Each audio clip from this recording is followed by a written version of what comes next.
Et je vous propose maintenant du coup de passer sur la partie SMT. Donc le SMT, c'est un... Il y a encore une question en fait. En somme, Codable Concept, c'est une paire système-valeur. Est-il interdit d'introduire une valeur custom? Et ben là, qu'est-ce qu'on a le droit de mettre dans le Codable Concept? Ça va dépendre du binding. Si le binding est required, on est obligé de mettre des codes qui sont issus du jeu de valeurs cité. Et par contre, si il est en example, par exemple, on peut effectivement mettre une valeur custom. Donc ça dépend vraiment du binding associé.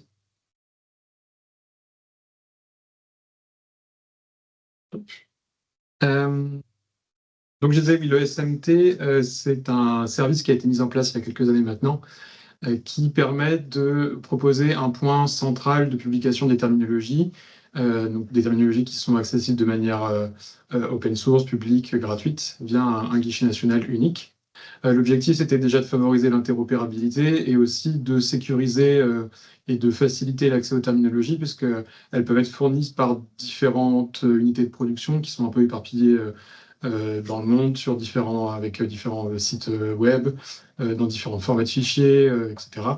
Donc pour simplifier tout ça, simplifier la vie de l'écosystème français, lorsqu'on fait des recommandations sur des terminologies, se dire qu'elles sont toutes accessibles en un point unique. Vous avez au même endroit, vous avez accès à toutes les terminaux, et une standardisation sur la façon dont elles sont diffusées, que ce soit les formats de fichiers ou les fonctionnalités de récupération.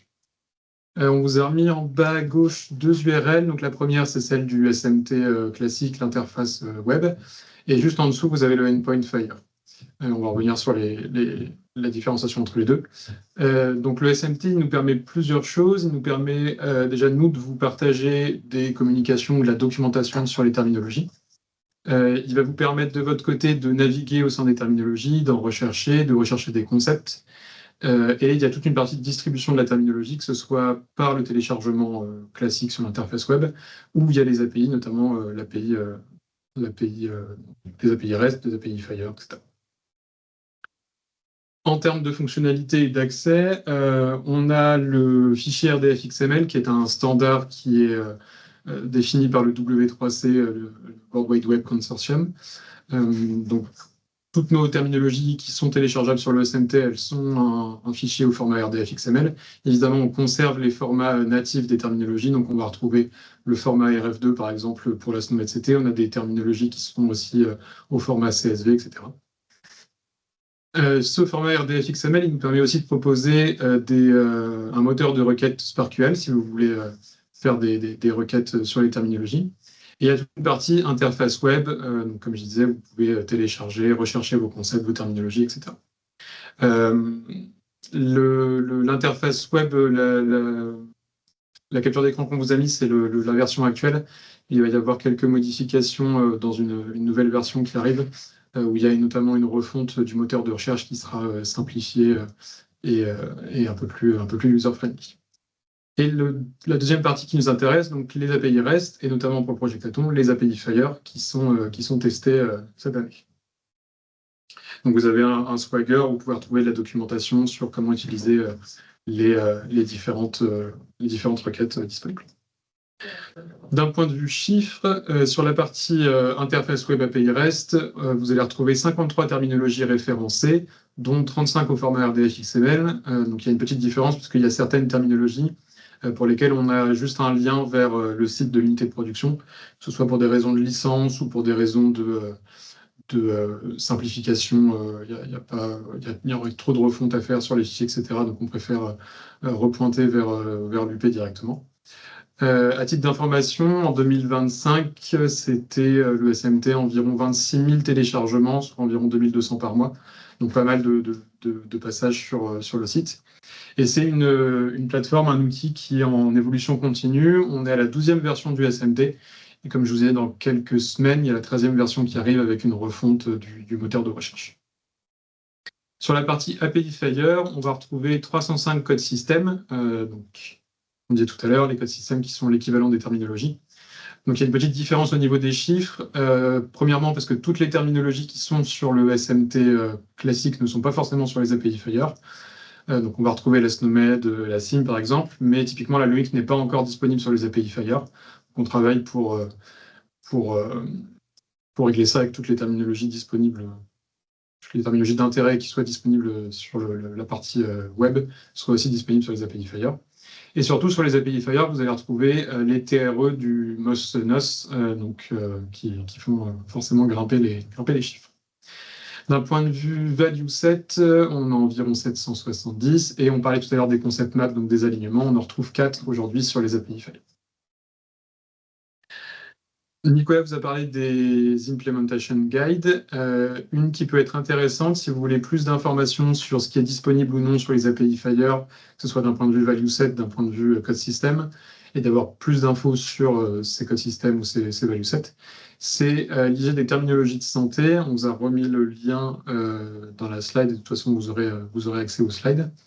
Et donc là, vous allez retrouver toutes les infos nécessaires.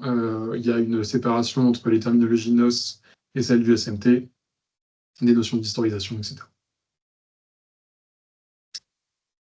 On voulait finir sur cette partie SMT et notamment sur les API Fire, parce que c'est le sujet du projet Taton, sur 2 exemples d'usage d'utilisation des API Fire.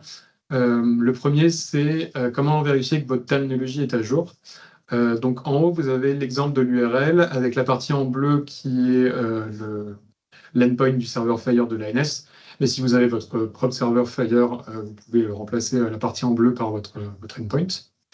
Donc dans le cadre quand on cherche à savoir si notre terminologie est à jour, ce qu'on va vouloir accéder, c'est un code système. Donc l'URL se poursuit par /code system, et la bonne pratique veut que pour rechercher un code système, on utilise son URL. Dans le cas de l'exemple, là, on va voir si notre terminologie EMDN est à jour. Et donc en bas, le screen que vous avez, c'est une partie de la réponse que le serveur Fire va vous renvoyer. Et il y a 3 notions qui peuvent être intéressantes. La première, c'est last updated, donc ça va être la date de publication de la version sur le serveur. Donc vous savez que le 20 mars 2025, il y a quelqu'un de l'ANS qui a mis à jour EMDN. Ensuite, vous avez la version qui va vous donner la version actuelle sur le serveur. Donc le 20 mars 2025, c'est la version 1.2 qui a été mis à jour. Et la version métier, enfin, qui date du 28 avril 2022. Donc là, par exemple, 28 avril 2022, on se rend compte qu'il y a 3 ans de différence. Donc, a priori, la mise à jour qui a été faite sur le serveur, c'est plus une correction de traduction, a priori, qu'une publication récente de la dernière mise à jour. Mais vous avez donc ces 3 dates qui vous permettent de comparer avec ce que vous avez, vous, de votre côté, pour savoir si la terminologie que vous avez en local est bien à jour. Deuxième exemple qui est comment est-ce qu'on visualise les changements sur un jeu de valeur entre sa version actuelle et la précédente. Les jeux de valeur sont mis à jour régulièrement et ça vous permet de savoir si de votre côté il y a besoin de mettre à jour, s'il y a un fort impact sur votre système. Donc pareil, la partie en bleu qui est l'endpoint Fire que vous pouvez modifier.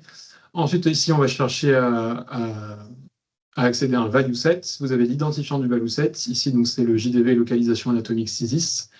Et vous avez la fonction $diff qui va vous permettre de visualiser la différence entre la version actuelle et la version précédente. Pas mal d'infos. Alors, tout ne tenait pas en une seule capture d'écran. Donc, vous avez les captures d'écran qui se suivent de gauche à droite et de haut en bas. Une première info intéressante sur le div, vous allez voir la date de la précédente version et de la version actuelle du jeu de valeur. Ça vous permet de vous repérer aussi à peu près par rapport à vous, vos dates de mise à jour en interne. Et ensuite, on a 2 exemples. La capture en haut à droite qui représente le remplacement d'un code par un autre. Donc, on a le code 129.004.0004 qui a été remplacé par le 817, etc. Et sur la capture d'en dessous, qui est le changement d'un libellé. Donc là, on voit qu'il y avait une petite faute d'orthographe, mastoïde entière. Donc le mastoïde, c'est un nom masculin. Donc la traduction a été corrigée en mastoïde entière. Donc c'était 2 exemples d'utilisation des API Fire. On ne voulait pas rentrer dans un catalogue exhaustif de tout ce qui est possible, mais on vous a remis le lien juste en bas de la slide du Swagger dont je vous parlais tout à l'heure. Et donc vous allez arriver sur tout le bloc qui concerne les requêtes Fire. Donc vous avez toute une interface, vous pouvez tester en amont, voir les réponses, etc. Donc ça vous permet de jouer un peu avec ces API, de voir ce qui est possible ou non de faire. Et même pour j'ai reconnu quelques noms de certaines personnes qui sont présentes sur la partie test euh, pour une prochaine année venir tester vos consommations du SMT. Ce sera tout pour la partie SMT. Je ne sais pas si on a des questions dans le chat ou la partie QNR, j'ai pas l'impression.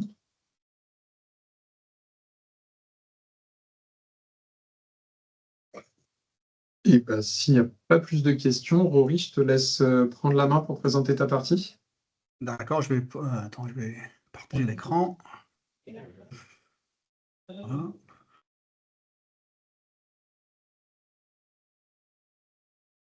Voilà.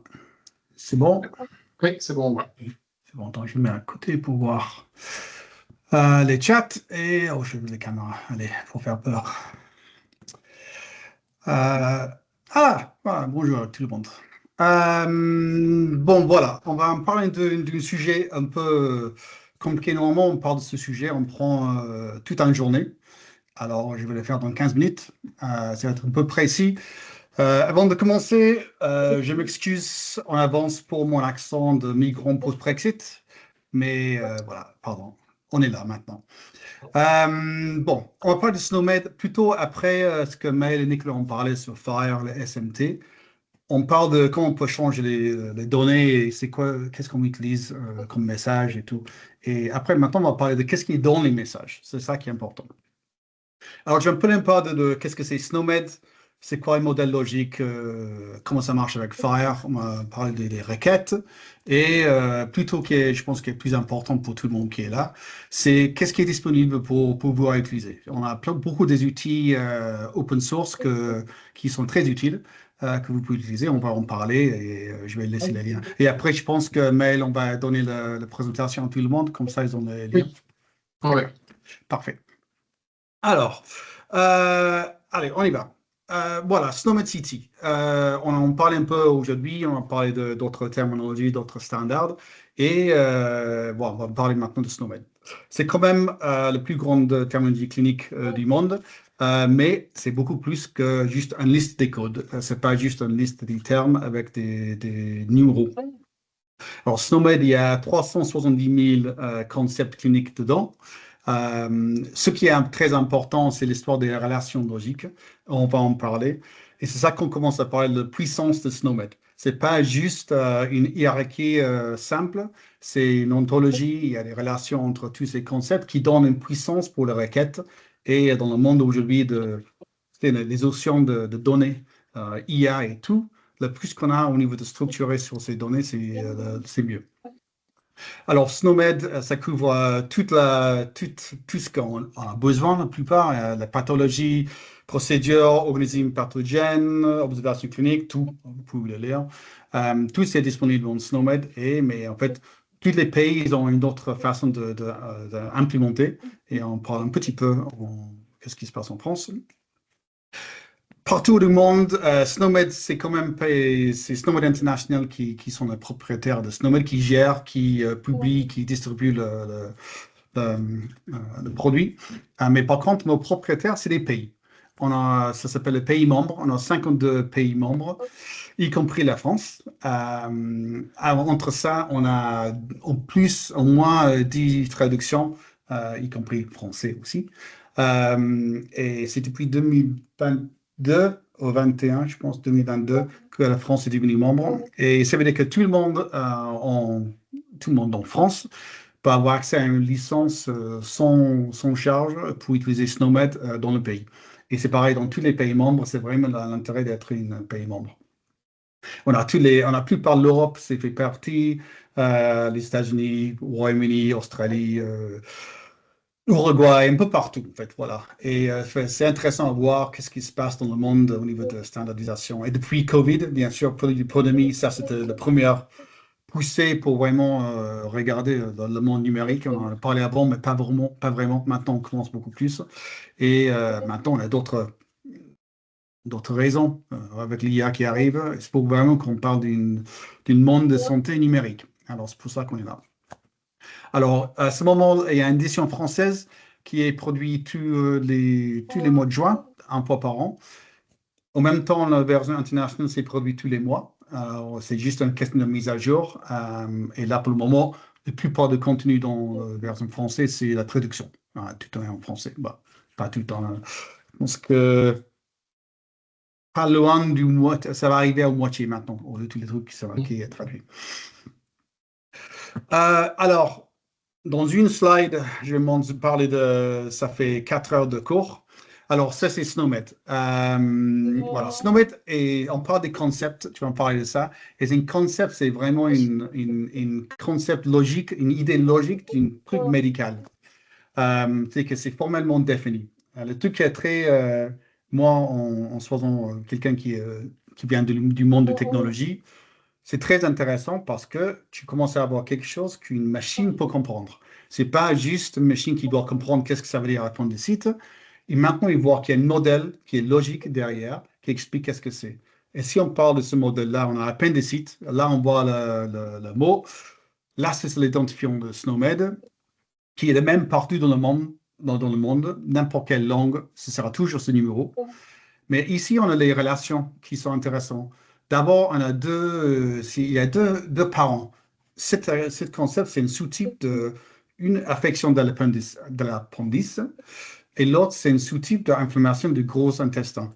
C'est-à-dire que déjà, on quitte une hiérarchie simple, plutôt avoir une hiérarchie ontologique. C'est-à-dire qu'il y a plusieurs parents et plusieurs grands-parents et en plus. Après ça, tu as maintenant les relations qui sont les attributs, on appelle. Ici, on a une morphologie associée, c'est morphologie d'une inflammation. Et, qui est toujours intéressant à savoir, j'imagine pour les médecins, localisation de la constatation. Ici, il y a appendice vermiforme. C'était avec tout ça, on peut machine un cerveau pour lire ces infos et sache que quand je vois ce numéro, en fait, c'est quelque chose qui se passe sur l'appendice vermiforme. C'est un type d'affection d'appendice et c'est une morphologie associée c'est une inflammation. C'est-à-dire qu'il connaît beaucoup plus sur cette idée médicale que le mot appendicite. Et c'est ça qui est intéressant. Ça veut dire qu'on peut avoir les substances automatiques. Toutes les appendicites vont avoir cet appendicite après appendicite aigu et tout. Si je regarde dans notre browser, je vais donner le lien pour voir SNOMED. Voilà appendicite dans la version française. Et voilà, tu vois ce qu'on a dit là, la relation là. Mais voilà les parents. Après, tous ces enfants, et c'est des descendants qui sont de plus en plus détaillés, aigus focal. Après, ça doit faire mal. Mais ça a grandi, ça montre que c'est vraiment une hiérarchie qui est tenue. Après, on parle un peu de post-coordination. Ça, c'est vraiment une histoire de combinaison de ces concepts. Si je veux avoir appendicite perforé, on peut le faire une coordination avec plusieurs codes. Quelquefois, tu as un code qui existe déjà, mais quelquefois, tu as des codes qui n'existent plus. Alors, c'est pour ça qu'on utilise post-coordination pour définir de plus en plus. Et le truc qui est vraiment je ne sais pas comment dire en français, mais le secret sauce, le truc qui est magique de SNOMED, c'est la requête sémantique ECL. On va en parler un peu, mais avec ça, ça veut dire qu'on peut faire les requêtes sur, donne-moi tous les concepts qui se passent sur l'appendice vermiforme ou qui c'est une morphologie associée, une morphologie d'inflammation. On regarde vraiment les trucs, pas juste la hiérarchie, mais aussi les relations. Comme ça c'est le modèle qui est formellement défini, qui donne un côté intéressant au niveau logique. Alors maintenant, SNOMED et FHIR. Alors, Nicolas a fait une super présentation de qu'est-ce que c'est FHIR. Pareil, c'est un sujet qui prend des semaines, mais bon, c'est un petit sujet là. Mais c'est ça qui est très intéressant, c'est on parle vraiment de FHIR et des standards. Bien sûr, je viens de SNOMED, je viens de parler de SNOMED. Comment ça marche ensemble? Et c'est toujours bien d'avoir une petite description. Pour moi, je vois toujours comme en fait, interopérabilité dans la santé, comme la poste. Alors, FHIR, c'est l'enveloppe. C'est les enveloppes qui vont entre les boîtes à lettres, d'une boîte à l'autre, d'une personne à l'autre. Et en fait, SNOMED, c'est la langue de la lettre. C'est qu'est-ce qui est dans la lettre. C'est avoir les détails pour comprendre exactement qu'est-ce qui est dans. Parce que si on n'a pas ce niveau sémantique, et Nicolas en parlait dessus, on ne sait pas qu'est-ce qu'il est. Ça peut être juste, en fait, on finit avec copier-coller. Et on ne va pas copier-coller, on ne va pas juste les PDF qui sont partagés partout. On va avoir du détail qui signifie quelque chose qui est ambigu pour une médecin ou une clinicienne qui le voit d'une côté une organisation à l'autre, d'une autre langue, l'autre surtout avec le système, les systèmes en Europe qui vont arriver. Alors Fire et Snowmed, c'est vraiment une partenaire qui sont faits vraiment pour marcher super bien ensemble et ça complémente très bien. Alors, comme c'est dans les profils, alors on a vu un peu des exemples avant. Comme je dis, Fire définit comment, où et comment, et Snowmed définit quoi. Qu'est-ce qu'il donne dans les documents. Là, on voit un peu plus précis un exemple d'une binding. On parle de binding. C'est ça qu'on parlait de la question de c'est quoi la différence entre codable concept et code. Dans les codable concepts, ça c'est un exemple ici avec procédure. Le binding strength, c'est preferred. On voudrait bien que tu l'utilises, mais tu n'as pas besoin. Et voilà une value set, une jeu de valeur, qui se montre que ça, c'est le système, le URI de Snowmed. On voit que c'est 5VS, ça veut dire c'est une value set. Et ici, on dit que is-a, c'est une subsumption. Donne-moi tous les concepts qui sont ça, qui est un style de ça, qui est, je pense que c'est diabète. Voir c'est comment ça existe dans un profil, mais aussi pour être, c'est dans le monde de standards, il y a plein de standards qui doivent marcher ensemble. Snowmed, c'est une des terminologies qui on parle dessus dans Fire. Il y a LOINC aussi pour les observations, et il y a SIM10, Siemens pour le diagnostic, surtout dans le contexte français. Mais tous ces systèmes marchent ensemble. Et c'est ça qui est important, c'est pas une compétition entre une ou l'autre, c'est que ça marche ensemble. Et ça c'est vu dans les profils de Fire pour montrer où on peut utiliser. Tu vas voir pour les observations biologiques pour LOINC, on va voir que c'est le code system, c'est LOINC. Et quand c'est les micro-organismes, ça va être le code system Snowmed, par exemple. ECL, ça c'est la puissance, ça c'est le langage de requête formel de Snowmed. Et c'est ça que ça devient vraiment très intéressant, surtout pour moi je dis les gens qui développent les logiciels, qui veulent vraiment regarder comment je peux regarder les données des patients d'une façon utile. Et voilà quelques exemples. Pareil, ça, c'est 2 heures. Mais bon, on va faire une set. Là, il y a 2 exemples de ECL. Ici, je veux savoir tous les diabètes. C'est les concepts et tous les descendants. Là, j'ai juste ça. Ça veut dire que donne-moi tous les descendants de ce concept, diabète sucré. Ça, c'est une requête très simple. Après, on peut faire les requêtes beaucoup plus compliquées. C'est un peu comme SQL pour les gens qui connaissent ça. Regarde ici, je vais trouver tous les facteurs du membre supérieur.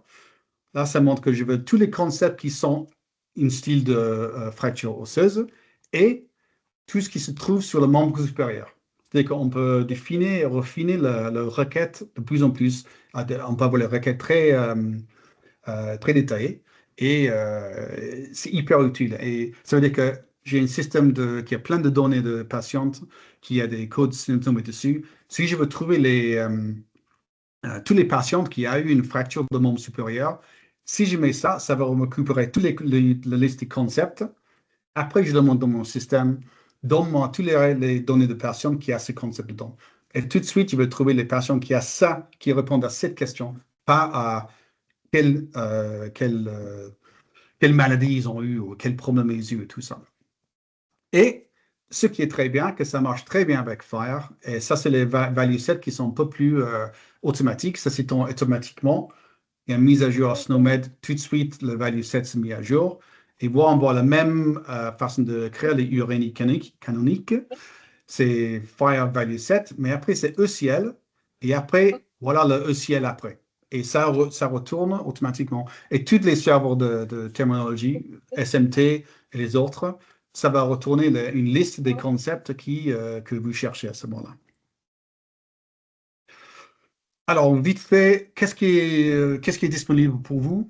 Alors, le premier truc qui est très utile, je pense que pour les gens qui veulent télécharger quelque chose pour essayer, c'est Snowstorm. Vous avez peut-être remarqué que tout ce qu'on parle, il y a Snow avant. En fait, Snow pour tout le monde. C'est Snowstorm, Snowmed. Après, Snow, d'autres choses. Voilà, un Snowstorm, c'est notre terminologie de SNOMED, bien sûr, mais aussi c'est un serveur Fire R4. C'est open source, c'est Apache 2. C'est disponible sur notre GitHub. Vous aurez les liens après. Attends, je vois une question. Donc, en plus de code que système, enfin, il faut ajouter le code SNOMED. Oui, voilà. Comme ça, si vous ajoutez le code SNOMED, ça devient exact.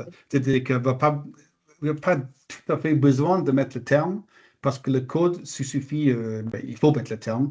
Mais c'est-à-dire que si c'est reçu dans une autre langue, cette code va retrouver la bonne description dans la bonne langue. Ça dépend ça dépend de l'utilisation que vous faites, Romuald, Oui. si c'est un jeu de valeur, si c'est pour implémenter un jeu de valeur, en général, ils sont définis par l'ANS et du coup, vous allez retrouver directement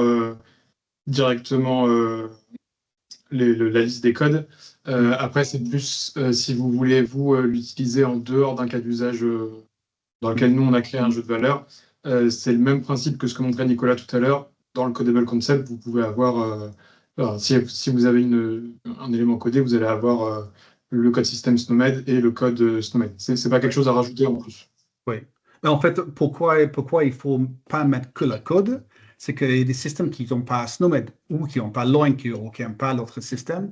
Et comme ça, quand ils reçoivent le message, ils ont le code, mais ils ont aussi le terme s'ils n'ont pas accès au le standard ils ont reçu. Et c'est pour ça, c'est une façon d'être sûr que ce qui est partagé est compris. Voilà, moi je ne parle plus de Snowstorm, je dis c'est très bien, c'est facile à marcher, ça utilise Docker pour ceux qui connaissent. Ça fait tout Fire, mais aussi nous on utilise Snowman c'est ce qui fait marcher notre browser. On utilise pour maintenir le prod de Snowman aussi. Voilà, c'est disponible à tout le monde. Moi je dis que si vous voulez vraiment jouer avec Snowman, c'est une façon très vite à commencer. D'autres outils démonstrateurs, il y a beaucoup. Le browser, je l'ai déjà montré. Si vous n'avez pas vu encore, vous pouvez aller voir. Après, on peut aller regarder un peu partout, faire des recherches, voir qu'est-ce qu'il y a dans SNOMED. Même essayer les requêtes de contraintes, la requête que je vais en parler. On a un API aussi qui est vraiment spécifique, en plus du Fire, parce que Fire, quelquefois, ça ne couvre pas tous les détails de SNOMED, et ça, c'est normal. On n'a pas besoin de tous les détails de SNOMED pour utiliser dans les messages Fire. Par contre, quelquefois, si vous utilisez SNOMED dans des requêtes ou des rapports très détaillés, quelquefois, c'est utile d'avoir un peu plus. Alors, il y a un SNOMED, il y a un API qui est spécifique. Un truc qui est très utile, c'est le portail d'implémentation. Bien sûr, tout est en anglais.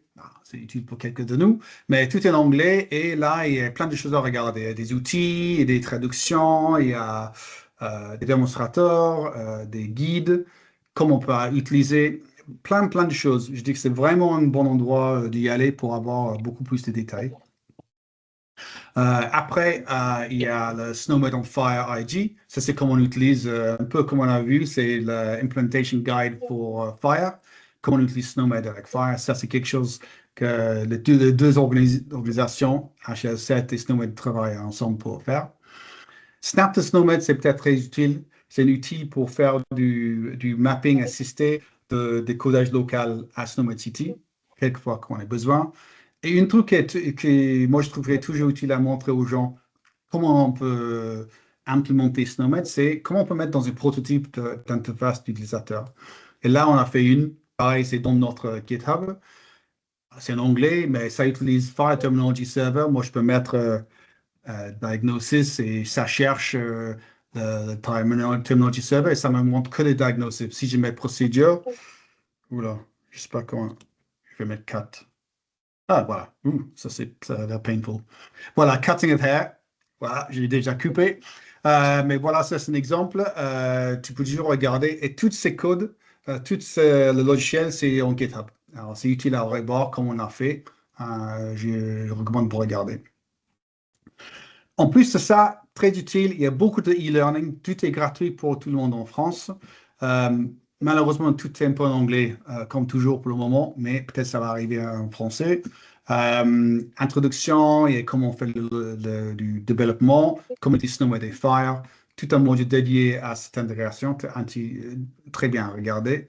On a toute une énorme documentation en français, en anglais, Starter Guide, le Vendor Introduction, tout ça se donne, c'est très utile pour regarder. Si vous connaissez, comprenez, c'est la première fois que tu rencontres SNOMED, je vous recommanderais d'aller regarder.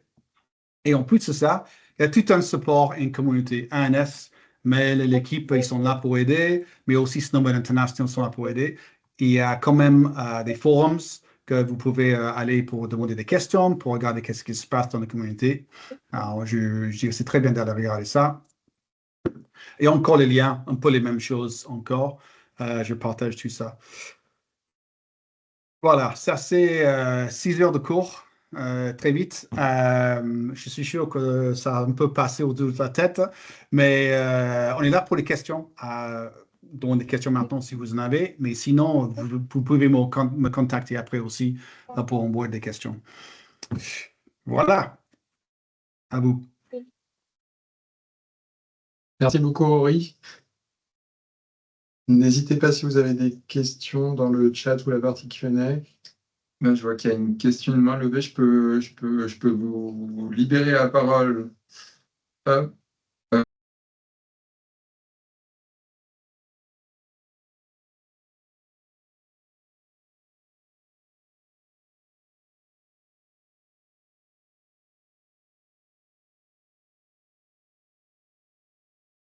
Oui, excusez-moi, c'était pas une question, c'était juste pour dire que j'avais beaucoup apprécié. Et je remercie l'intervention de l'intervenant.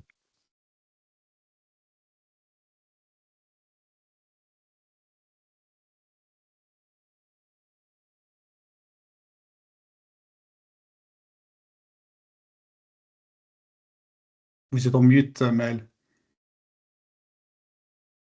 Ah mince, ok. Désolé, j'ai confondu le bouton, j'ai appuyé sur mute tout le monde au lieu d'accepter tout le monde. J'ai dit, oui, en plus, on a eu la chance du coup d'avoir Rory, qui est représentant international de la SNOMED et en plus francophone. Donc, ravi que ça vous ait plu. Je disais que ton accent était très bien, Rory. Ah, merci, parfait, je prends ça, je note. Et si on n'a pas de questions, je vous invite à répondre au petit sondage ou n'hésitez pas à continuer à poser des questions dans le chat si vous en avez. Mais en parallèle, je vous lance un petit sondage de satisfaction qui devrait apparaître à l'écran avec une note de 1 à 5 et aussi des perspectives d'amélioration avec un texte libre en deuxième question.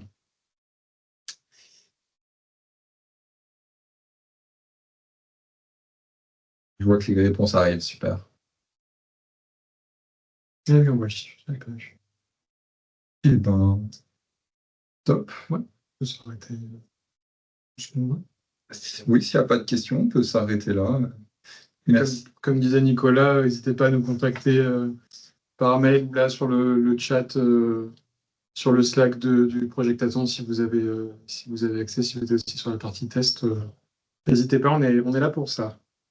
Est-ce que vous pourriez en dire plus concernant les alignements? Est-ce entre versions ou entre terminologies? Alors, c'est toujours entre les deux. Donc, un alignement, il y a toujours une direction. Il est toujours associé à un cas d'usage. Pour deux mêmes terminologies, si le cas d'usage est différent, l'alignement pourrait être différent. Et il est forcément dépendant des versions aussi des terminologies. Mais dans les concept maps et dans les fichiers d'alignement qui sont disponibles aussi sur la partie SMT web, vous avez toujours toutes les informations de quelle version de la terminologie du code système s'applique. Mais c'est toujours, du coup, pour répondre à la question de base, c'est toujours entre deux versions. Et après, en termes d'infos supplémentaires, donc il y a quatre concept maps, pardon, sur la partie Fire. Il y en a un peu plus sur la partie SMT. Il y a un visualisateur sur le SMT aussi des alignements. Vous en avez certains qui sont accessibles typiquement s'il y a des alignements avec la SNOMED que vous ne trouvez pas sur le SMT. Il y en a certains qui sont disponibles. Vous pouvez nous contacter, on vous les partage. Certains sont disponibles. Typiquement dans l'édition internationale, vous retrouvez l'alignement entre SIM10 international et SNOMED. directement dans l'archive qui est téléchargeable sur le SMT. Je ne sais pas si ça répond à votre question, Xavier, ou si vous aviez d'autres éléments plus précis en tête. J'en profite aussi, Aurélie, pour te poser la question. Je ne sais pas si tu vois le réseau de serveurs de terminologie fédérés au niveau HL7. Donc, typiquement, si on fait une requête sur le serveur HL7 international, on peut savoir qui est responsable de la terminologie du NOS, par exemple, les terminologies françaises. Est-ce que vous avez prévu de faire partie de ce réseau fédéré des serveurs de terminologie, le TXREG? Oui, on parle, on regarde ce qu'on fait, mais aussi on parle avec HL7 et Graham, comment peut-être utiliser Snowstorm pour notre terminologie de serveur de terminologie pour HL7. Alors, tout est dans le cours, mais oui, on essaie de faire partie, oui. Ok, trop cool. Ouais, actuellement, elle est diffusée par le TX de Graham. Oui, exactement, oui. C'est d'avoir le Snowstorm, Snowmed à côté. Ok. Voilà. Merci. Et j'ai l'impression que le fonctionnement qui a été pris, c'est que vous, de votre côté, vous géreriez l'édition internationale, et après, chaque NRC gère les nationales, parce que nous, du coup, on est référencé. Je crois que le Canada aussi est référencé. Ouais. Il y a plusieurs pays qui se sont déjà lancés là-dessus. Ah oui.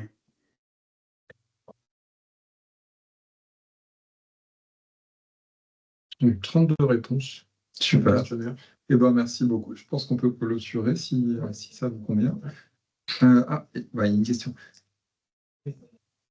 Les contraintes des IGF françaises, FR-Corps notamment, sur les terminologies, vont-elles évoluer pour correspondre aux terminologies de l'EDS, ou bien il y aura 2 IG à utiliser selon le contexte? Ouais, donc pour le gender, donc il est vraiment fixé par le standard Fire, donc il n'y a pas de raison que ça bouge. L'idée, c'est vraiment d'avoir un seul guide d'implémentation qui hérite des profils Base Europe qui sont définis par HL7 Europe. Donc, c'est vraiment d'avoir une seule implémentation européenne, mais ça pose des difficultés, on est en train de travailler dessus. Côté FR Core, je pense qu'il n'y aura pas de difficulté. L'idée, c'est vraiment d'avoir des profils FR Core qui héritent de profils Base Europe de HL7 Europe.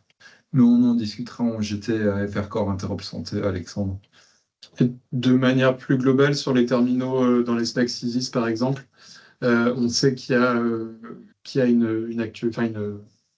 réalité actuelle des terminologies recommandées. Il y a des choses qui arrivent côté EDS qui sont pas encore entièrement sèches.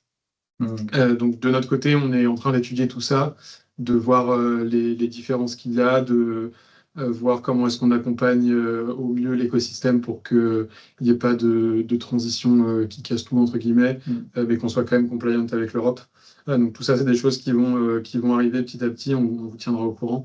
Mais évidemment, l'objectif, c'est pas de rester dans notre coin et d'ignorer l'Europe. Et en même temps, c'est d'assurer que la transition se fasse de manière la plus douce possible et que si on puisse éviter les transitions et qu'on puisse maintenir des choses qui fonctionnent, évidemment, c'est la priorité numéro 1.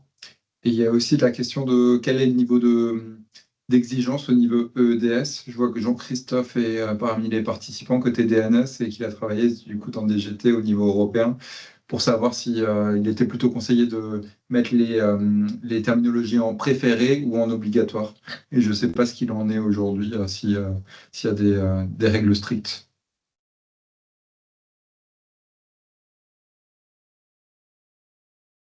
Donc on verra, mais l'idée c'est d'avoir un seul IG. Est-ce que vous m'entendez? Oui, ouais. Ouais, donc au niveau européen, donc en effet, ce sera plutôt du préféré, parce que c'est compliqué avec l'histoire de 27 pays d'imposer une terminologie unique. Donc en fait, là, il y a un travail qui est mené pour chaque élément codé du format européen, donc de définir la terminologie préférée, voire 2 si on n'arrive pas à se mettre d'accord pour chaque élément.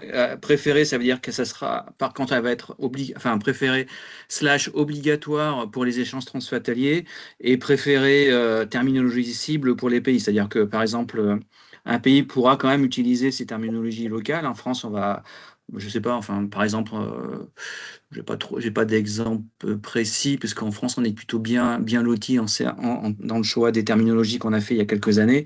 Mais un pays pourra utiliser ces terminologies nationales telles qu'il les utilise depuis longtemps, avec éventuellement, il pourra aussi mettre en place une politique de migration de ces terminologies nationales vers les terminologies préférées du règlement européen. Mais voilà, sur le long terme, ça va prendre beaucoup de temps.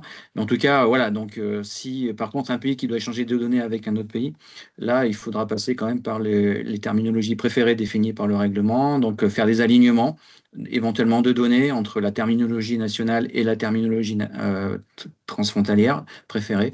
Voilà, donc en France, on a le SMT qui permet de récupérer les tables de transcodage.